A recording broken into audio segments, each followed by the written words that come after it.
Welcome back. This is Prep Recruiting inside of PRI here at Cello's in Metairie.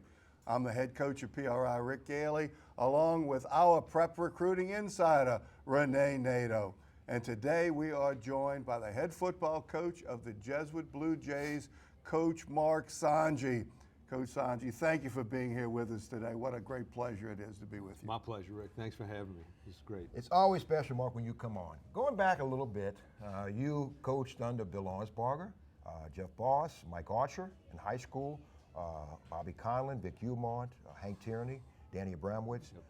All those guys, what was the common thread, coaching-wise? What did you come away from all those guys as a coach? Well, you know, you learn a lot of great things from guys like that. And I think just sitting back and keeping your mouth shut and being very observant to the things that they do and that they make important.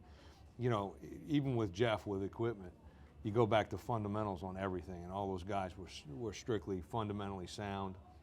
Wanted to continue to work that on a daily basis on any level. And, you know, I never saw any of those guys, you know, add Al Pontiff to that list, Chubby Marks, guys like that.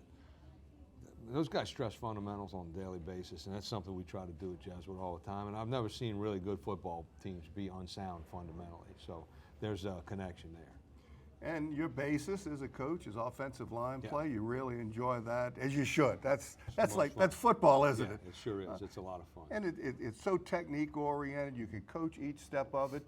Talk about how your background as an offensive line coach and the precision in that has affected you as a head coach. What kind of head coach is Mark Songy? Well, it makes you, I'm a glorified offensive line coach, I'll tell you that. Lou Valden used to tell me that all the time because his practice schedule would come out and he'd look at it and it would be all off, it would be around the offensive line, the entire schedule. But no, it makes you, I guess, as a football coach, pay particular attention to small details everywhere else on the field, regardless of the position, whether it's special teams. You kind of take that mindset to it because, as you said, it's the work up front, if you're going to be any good at it, is very precise. And you've got to coach it over and over and over again until it's second nature. And I think our guys do a great job of that. I don't coach much offensive line anymore. Timmy Falter coaches our guys, and Graham Jarrett kind of helps out with that also. But our guys have been well coached from day one, since before I got there. In paying attention to those particular fundamentals, working it over and over again until it's really just boring, until you do it second nature and you really can't mess it up. But it's really fundamentally sound. We take a lot of pride in line play. And I'll tell you something else with regard to that. When I look at an opponent, first thing I do is get wrapped up in how well I think they're coached up front. And that usually resonates, you know, throughout the rest of their team. And you look at it and you say, okay, well, if they're real well coached up front there, they're probably real well coached everywhere else, and that's usually the case. I'm not trying to put the monkey in your back, Mark, but this show runs from September to March, and a couple of years ago we had you on at this time of year, and you went to the state and won the state. But anyway, having said that, let's do it again. You did have a hiatus from coaching, yep. And since coming back your third year, how is Mark Songy a better coach than you left? I'm a different football coach. You know, I had 10 years I was in the pharmaceutical business, and I got to ride around by myself most of the time for 10 years, which is a pretty dangerous thing because you think way too much. But the common theme that I would think about, just on accident as you're driving, was if I ever got back into coaching, what are some of the things I'd do differently, or what type of situations would I handle in a different way? And I got to think back to a lot of conversations that I was privy to with those men that you mentioned that I worked for, and some things that I did in coaching the first time around that I really wish I'd have done better. And I guess I was a more introspective type of coach when I came back. Of course, I inherited a great staff and some great players that first year, and kind of stepped back and changed a couple of things, but let those guys continue to do their jobs. I was just going to go in there and mess some things up if I got too involved.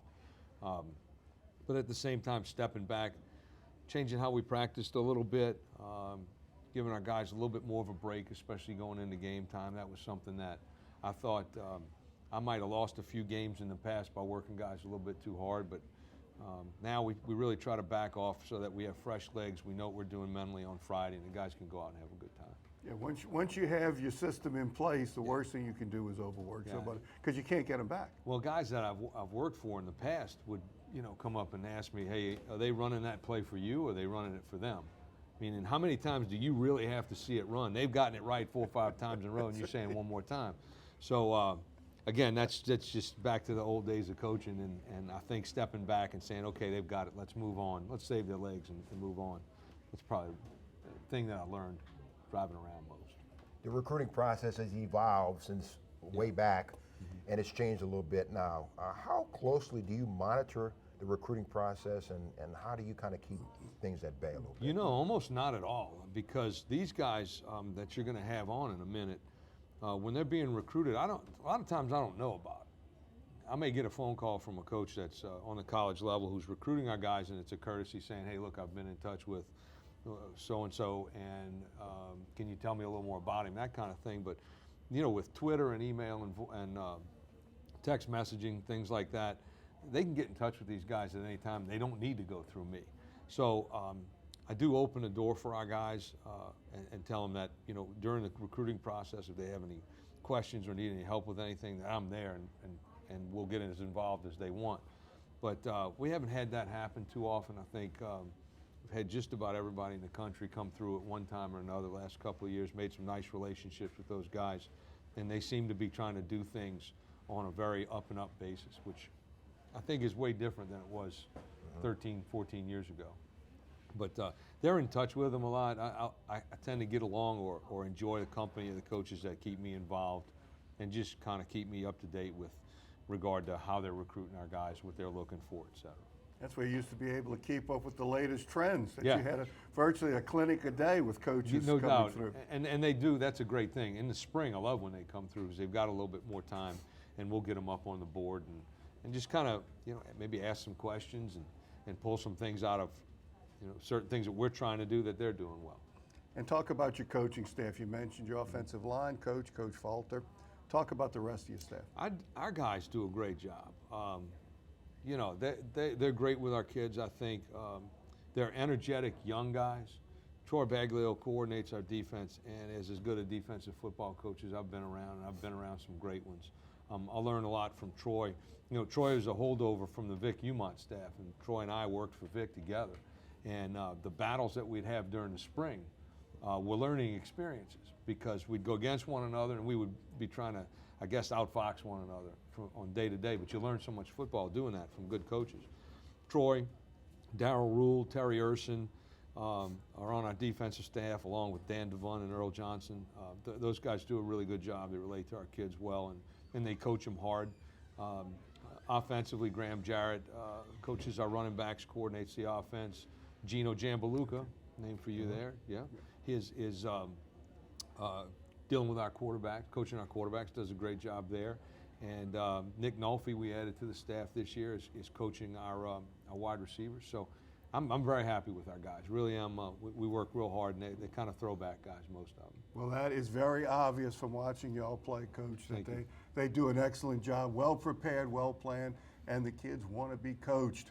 That's Coach Mark Songy of the Jesuit Blue Jays getting ready to take on the Franklinton Demons this week, but fortunately he doesn't have to go to the North Shore to play them this week. Got him here at home. This is Prep Recruiting Insider. We're here at Cello's. We'll be back with some players after this.